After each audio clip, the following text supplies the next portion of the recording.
Welcome, everyone, to the Never Not Working podcast. I'm your host, Will Basko, and today is my great pleasure to have a good friend of mine, Tucker Green. Tucker Green, welcome to the show.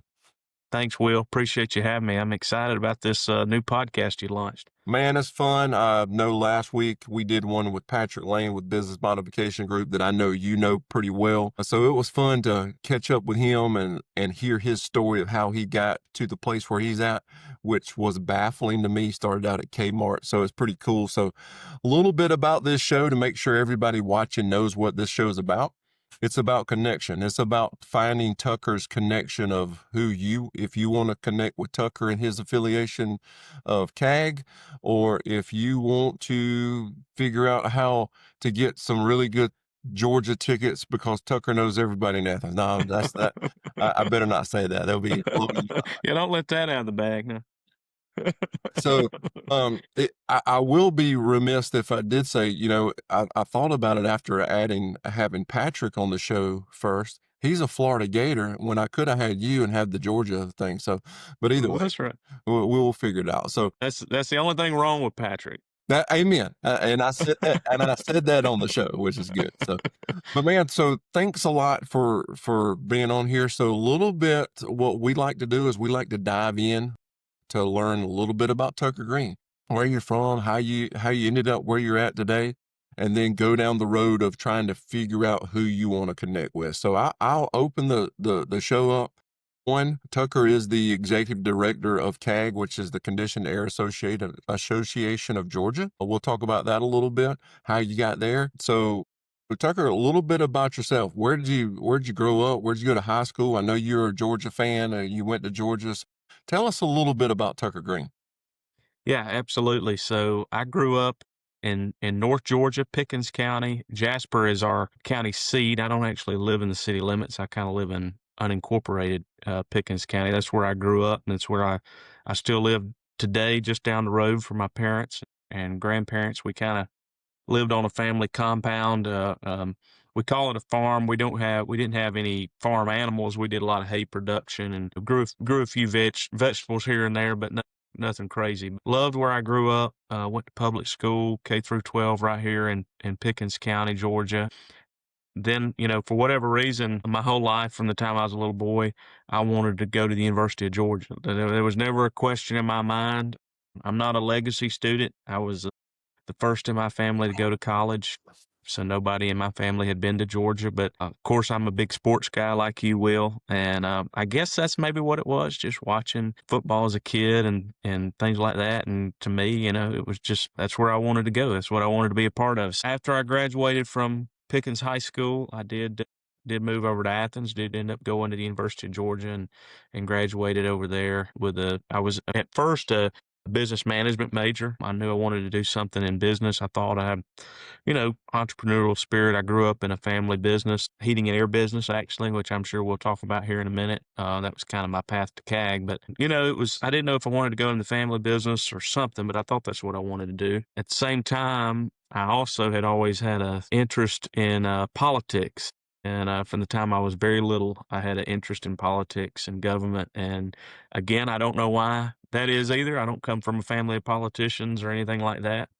It was just something that intrigued me. I was kind of my family will tell you, and you probably know this about me, I'm kind of old soul. And so I was the little kid reading the newspaper and watching the news while everybody else was watching cartoons. Yeah. So I think that just got me civically minded and worrying about what's going on out there in our country and things like that. And so from a very young age. So anyway, where I'm going with that is I had developed a relationship with a lot of folks in the political and government sphere. Ultimately ended up kind of getting recruited to do that for a living. And so halfway through my time at Georgia, I made a switch majors to political science. And that's where I finished my degree at Georgia with. But I'm glad I ended up getting both kind of sets of skills because I use a lot of the stuff I learned in the business school every day. And then my political skills as well, I guess. Yeah. So that segues right into where you're in, so you get out of school and you didn't immediately get into the CAG world. So tell us a little bit about after college.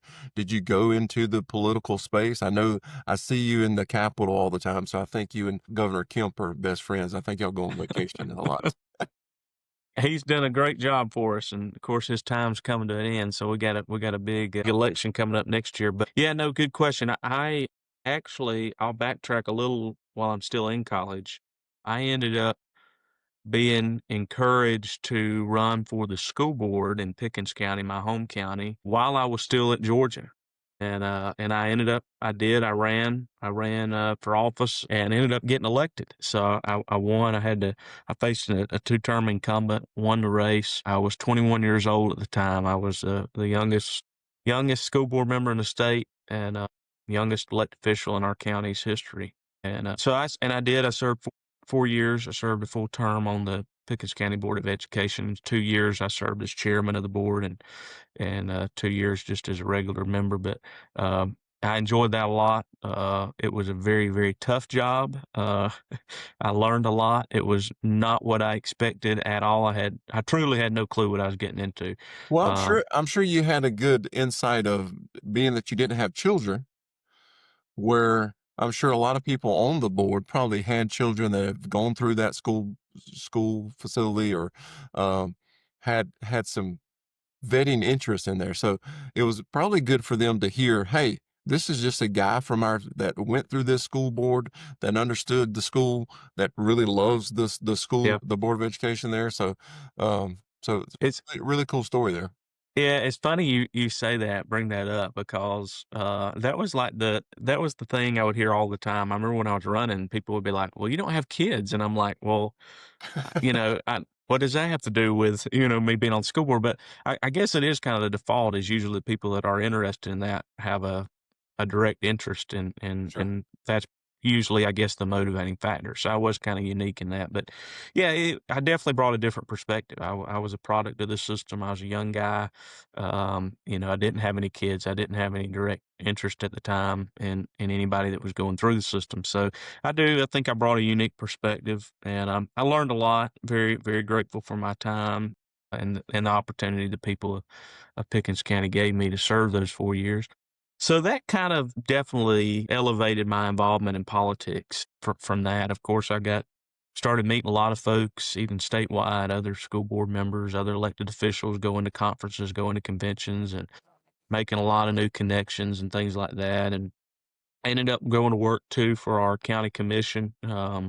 We have a 3-person commission here in Pickens, and they hired me to come work for them, and did a lot of special project stuff, a lot of PR, comms. I got to really learn a lot too in that role because they really enabled me to kind of have roles and learn from every department within county government, which was great. One week I'd be doing stuff helping Parks and Rec, another week I'd be in roads, and then I'd be in the finance department helping them with something, learning stuff. And so I just picked up such a wide array of skills and things like that that really helped teach me a lot. I learned a lot, learned about dealing with the public, both in my school board role and working with the county. And so that helped a lot. And so that was where I really kind of cut my teeth, so to speak, and got my early experience. And then from there, kind of transition a little.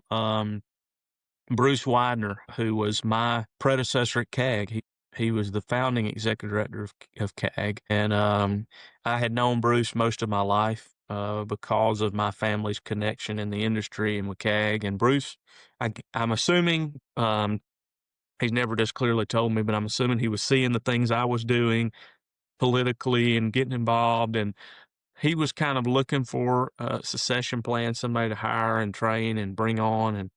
And so he called me out of the blue one day and said, what would you think about being a lobbyist and coming to work for me and coming to work for CAG? And, we met and talked about it. It was really never not on my radar at all. I had so much interest in politics. I really didn't know what a lobbyist was. I didn't know that side of things. And even in knowing Bruce and knowing CAG, I appreciated CAG and I understood the value in CAG because my family was involved and I'd went to conferences and things, but I really didn't fully understand what they did, what CAG did for the industry and what Bruce did in his role. And so, yeah, I ended up going to work for him and here we are now. Yeah. So you jump into it's so cool how life works, right? Where It is. you Yeah. had no idea that you wanted Yeah. to do this, and then I mean from the start, you Right. jumped into politics thinking that that was going to be your life. And honestly, it still is, Yeah. but you're well ingrained into the heating and air world because of your affiliation. Tell us a little bit.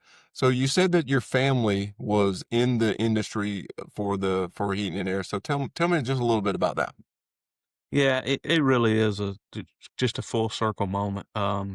My granddad went into the heat and air business in late '60s, early '70s, working for a longtime contractor in Cherokee County, Georgia. He went to work for J.W. Herndon, and J.W. kind of taught him the trade. And then in '71, my granddad Jimmy Green started his own contracting business. One man in a van. He was a young guy starting out green and went out on his own, took a risk, and ended up building a big business and has done very well. And at their peak, ended up in Georgia with locations also in North and South Carolina and did well. And, always instilled in us, he's a big part of who I am still to this day, always instilled with us hard work and, don't make excuses, go get it. He embodied that and demonstrated that to us every day. He and I were very close. I still are, but when I was little, I'd go around with him on job sites, go with him to the office, learned a lot of that. So I got to see all the workings of a business firsthand, contracting business. And of course, my dad and uncle are both in the business too.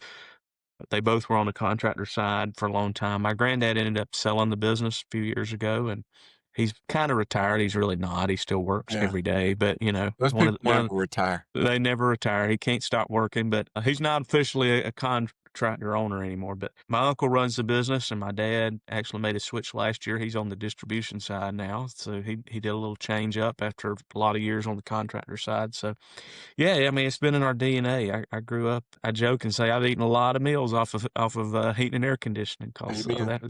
that paid the bills for my family, still does, and now I'm in this industry. But yeah, it's ingrained in who we are, and it's neat too because my granddad and my uncle both are past presidents of CAG. My granddad was probably about 20 years ago. He was president. My uncle probably 10 or 15 years ago. So, they've always been involved. I grew up going to CAG days at the Capitol, CAG conferences, like I said, with my family from the time I was little. So it's very neat that now I'm able to be in this role, just like you said, something I never imagined, wasn't planned this way. It just kind of doors opened and all got brought around full circle and here we are. But I think it's I think it's definitely helped me and helped me in this role and our success in CAG because I have the background. I understand what our members go through. I understand what it's like to own and operate a business. I got to see firsthand. Of course, always joke that when you own a business or something, people always speculate how great it is and how much money you make and how they got it so great. And they don't see the hard work. They don't see what actually goes on behind the scenes all the time and the worry and the stress and the blood and the sweat and the tears and everything it takes to make a payroll and keep the wheels running. And, it always looks good from the cheap seats, so to speak. So I think I have that understanding and can relate to our members and what they're going through, it helps me be effective in my job. Amen. So tell us a little bit about what CAG does for the industry and for those contractors that are one part of the CAG and want to be affiliated with them. And just tell us a little bit about, like I said, I see you at the Capitol fighting hard for this industry, which we need it. So tell us a little bit about that. Yeah, we're actually celebrating 45 years this year. We were founded in 1980. They officially got it off the ground, and from the inception, I did not to plug a video of ours, but I did a interview this summer that's on CAG.org. I did an interview with Bob Kesterton, the chairman emeritus of Mingledorff's, and who's 97 and going strong, Yeah. and just amazing. But and Bruce Widener, my predecessor, and we talked a lot. We talked about CAG. Of course, we talked about the founding and how it impacts the industry. But we talked too. It was a neat conversation. Bob told us about the early days of air conditioning back in the 50s and 60s when people didn't have heating and air. You had to kind of convince them that they wanted air conditioning and needed air conditioning in their homes. So it was just amazing to think how we've evolved now. Hard to imagine anybody not having it. But anyway, we are for 45 years going back to 1980. It was always intended to bring everybody together. The old adage, rising tide lifts all boats. That's really who we are. That's what we believe. We try and support the industry. At the heart of that is the contractor. We try to be a resource to them and advocate for them and help them be successful in their businesses. But we work very closely with our vendor partners, just like you will and others. Trying to bring people together, just like this podcast. We're trying to connect people and build those relationships and make sure that all of our folks can be successful and make sure that the industry is moving in the right direction. Things have evolved a lot in this industry, and they're changing quickly with technology and equipment and refrigerant transitions and on and on and on. And so what we try to do is to be at the forefront of that at everything impacting the industry, to be the voice of contractors here in the state of Georgia. And we've done that for 45 years, and we're going to continue to do that for another 45 and on. But, a big part of what we do is the advocacy. You talk about the capital and the political side. There's probably not a bill that touches or impacts our industry in the last 45 years that we haven't been a part of or led the fight on. We do a lot with, whether it be through legislative, dealing with, of course, the General Assembly on the state level. We deal a lot with local jurisdictions on permitting and fees and inspections and things like that. We work closely with our federal partners, and then we do a lot on the regulatory side too, through code changes, code revisions, licensing regulations, and the refrigerant transitions. All those type things that impact everybody's businesses are decided in some type of government entity. And I tell our guys all the time, you're either at the table or you're on the table. And we work hard to make sure that CAG has a seat at the table, that our members have a seat at the table, their voice and needs and concerns are heard. And that's really a big part of what we do at CAG. Well, that's a huge. So you're the voice of the contractor for. The importance of CAG is where these contractors that think they don't have a voice in the regulations, what's going on in the state of Georgia. This is where CAG is important, where they can come in and maybe voice opinions or voice whatever their vote is. And then the lobbyist, goes back to the state and says, hey, this is what our industry needs. This is how it needs to line up. So you're lobbying for said contractor to, one, be the best at his industry in the state of Georgia, and then ultimately just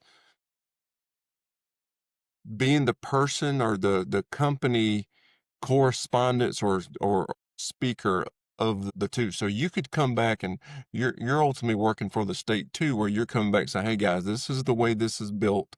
This is the way we're going to go to market, and we're going to be compliant in these states. So that sounds like a lot of fun and a lot of work, Tucker. So kudos to you.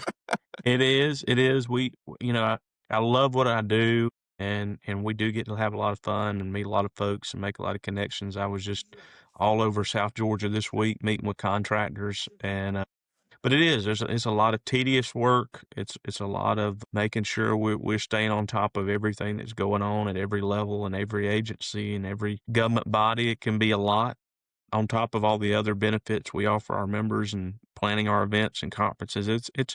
It's a big role, big responsibility, but we enjoy it. We get our power and numbers. I say we're a louder voice together. We need to be rowing in the same direction. We're only as good as our members.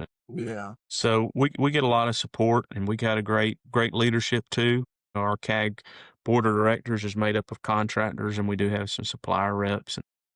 They help us make sure that we're going in the right direction, help us be the leading voices on a lot of issues and topics we take up. And I definitely couldn't do it without them.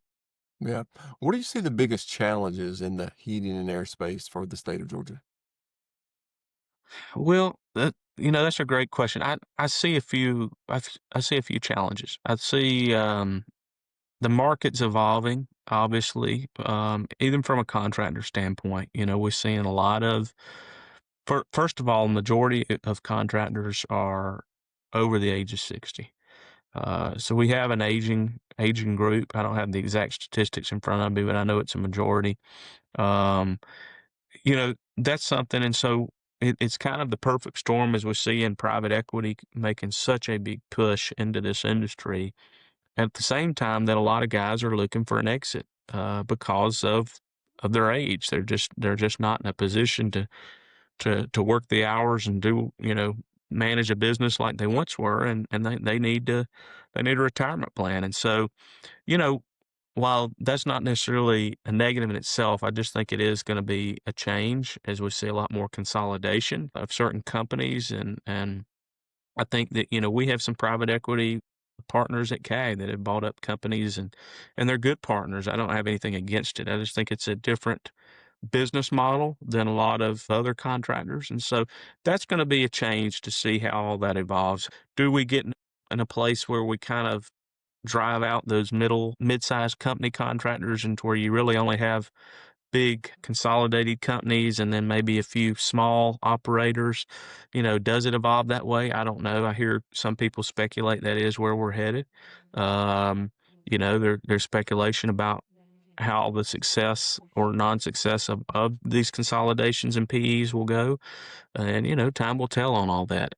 I think, one thing's for certain, which is a good thing on a positive note, is that we're not going to, there will never not be a need for air conditioning in the state of Georgia. So you can guarantee that we're going to have a need. The market will demand it, and I have full confidence that the market will supply those needs. It's just going to be a question as to what all it looks like from a contractor standpoint, and we're seeing two evolutions on the supplier distribution side. I mean, you know, a lot of distribution now in some ways, these big companies that are going direct to manufacturers. We have people that are getting distribution centers set up in their own, back of their shops, Yeah. for these big guys. I mean, it's just the market's changing from what it was 10, 20 years ago. And, I think I don't have the answers. I know a lot of people have speculation. I have my own personal thoughts. I don't have the answers as to what it's going to look like in 2 years or 5 years, but I know it's going to look different, and it'll be interesting to see how all that evolves. And I think also just technology, like everything, is going to change our market dramatically as well. It's already doing it, and I think it's only going to increase, which also I think can be a challenge for these older guys too, which is probably another reason they're looking for exit strategy is, you know, in a lot of ways, in a lot of markets, my granddad's business, while they had marketing and things of that nature, it was so much word of mouth, reputation. They Yeah. called my family because my family had provided their heat and air for decades, and they knew my family. And while you still will have some of that with people moving, people relocating, markets changing, customers dying out for these older businesses, the drive to get customers is going to be different with my generation and the younger generations. They're going to find everything right here. They don't even want to call anybody or have somebody come out their house. They want to be able to mash a few buttons and then it's fixed, and they don't even have to worry about anything. So all those, the mentality, the type of customers out there are changing, and it's going to make a big change in our industry. I think these contractors are really going to have to be kind of ahead of the curve and making sure that their company is relevant and known, and that they can access them digitally and through these technological advances, Yeah.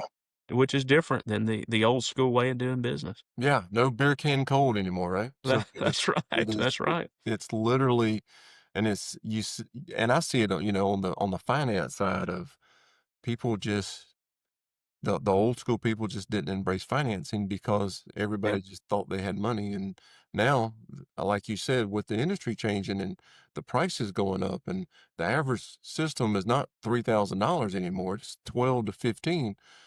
Things have changed. So the good thing about the technology though is maybe it brings us some younger blood into that industry. I've seen a lot of people jump into trade school now. Trade school numbers have gone up with that. So you see that change being good, especially with PE, man?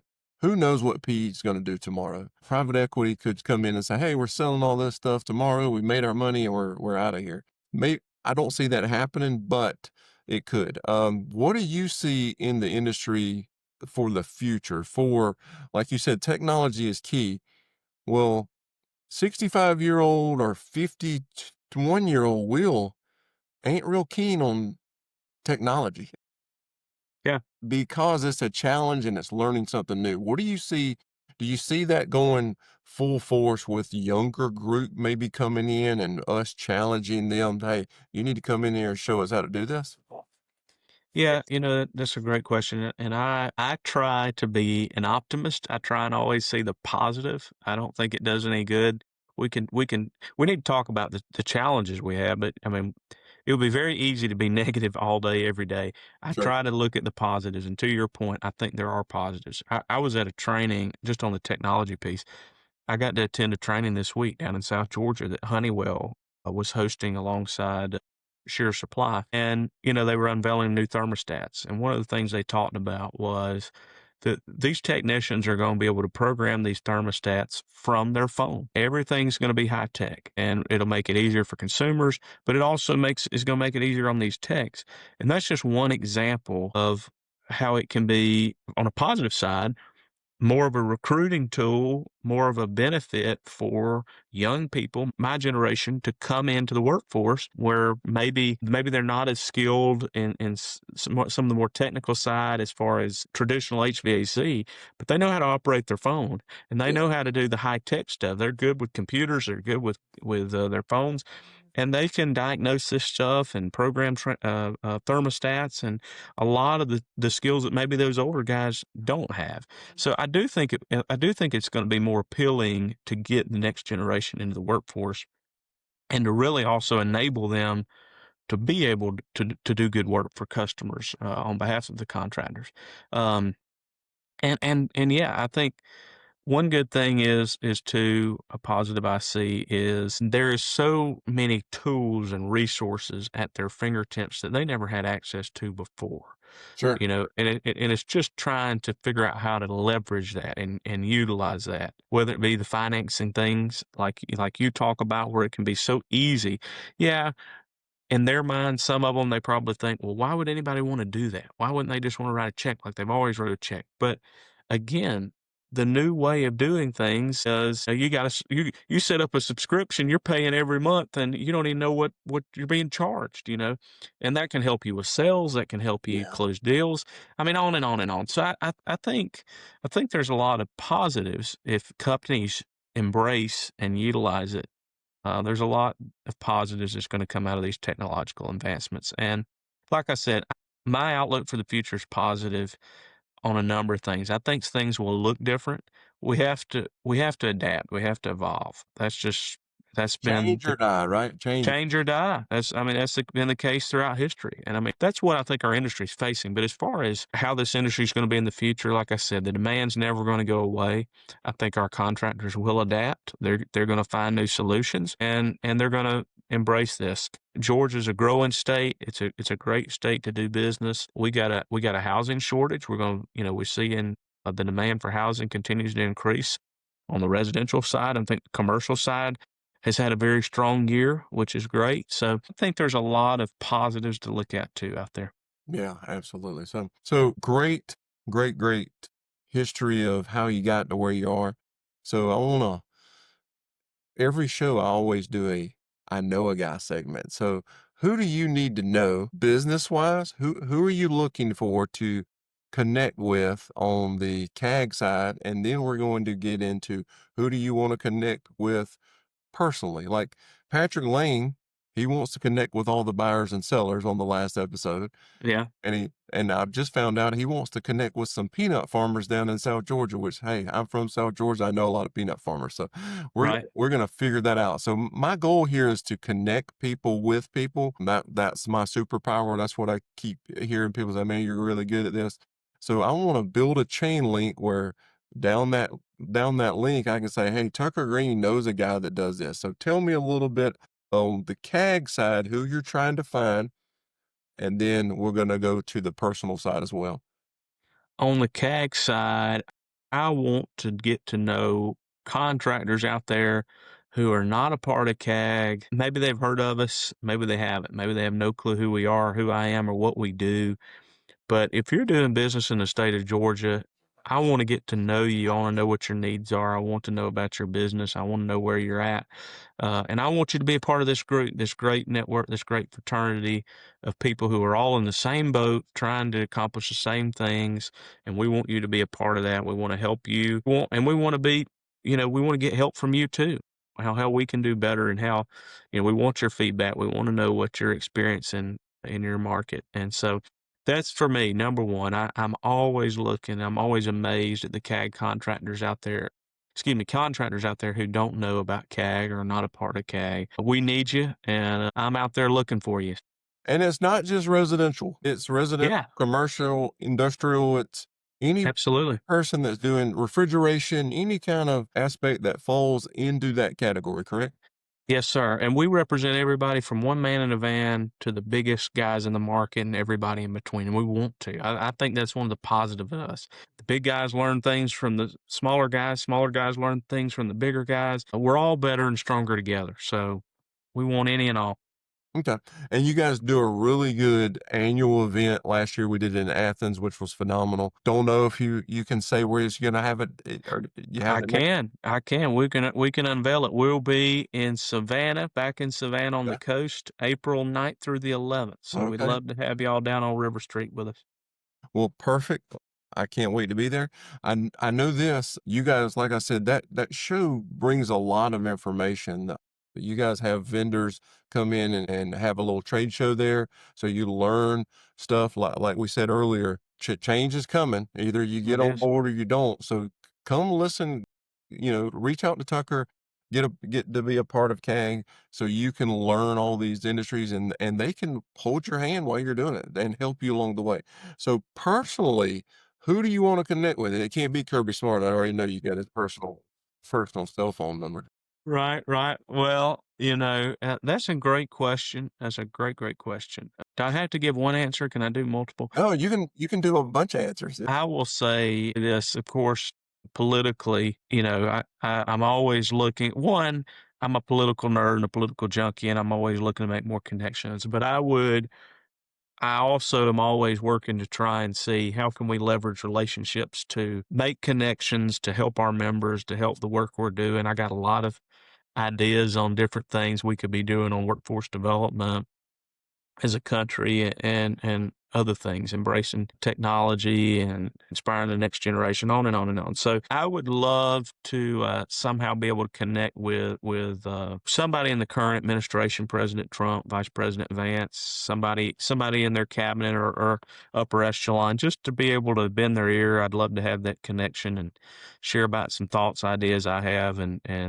see if there's a way we could support them. So I'd have to go the political side.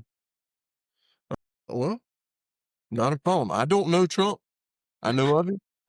I might have went a little bigger than Peanut farmers Patrick's and stuff. peanut farmers. So nothing against our peanut farmers. I love Yeah, peanuts. absolutely. Hey, go big or go home, right? That's right. That's right.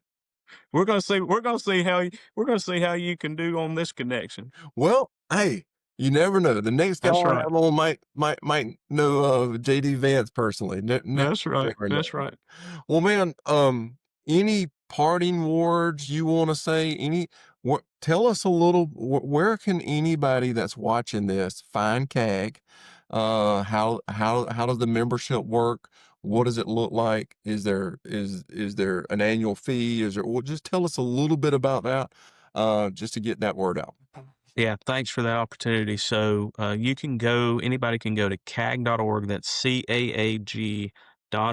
All of our information's on there. We got a lot of resources, videos, lots of tips and things like that on our website. Membership, we have contractor memberships. All of our memberships are annual. So once a year, the fee is. Contractor memberships are based on number of employees. So we have tier levels. So it's adjusted for our smaller guys to larger size companies. And then on the sponsor vendor side, there's varying levels of sponsorship, basically based on whatever level they want to get involved in, and they get to opt in for whatever sponsorship level they choose. That's kind of how it works. Again, annual membership for them too. But we'd love to have you. Call us. I can give you our office number, 678-646-2224. And then again, all of our information is online at CAG.org. Yeah, and we'll make sure we put that in the body of this video. It's going to go on YouTube, Twitter. Thank you so much, Tucker, for being a part of this episode 2. So we're learning as we go. Somebody told me one time that we're building a plane that we're flying. So that's what we're doing. So we're excited about it. But man, thank you so much for being on the show. Anybody out there that's watching this that wants more information, like I said, first of all, click the subscribe button. Make sure you're subscribed to the channel, and then all the information for Tucker and CAG will be in there. There'll be a Twitter handle, your Instagram handle, your Facebook name, and then that body for that website. So you can get more affiliations with CAG. So if you're in the state of Georgia, you're in the heating and air space, by all means reach out to either me or Tucker, and we'll make sure that we get up and running. But man, thank you for your time. And as always, I'm Will Basko, and I'm never not working.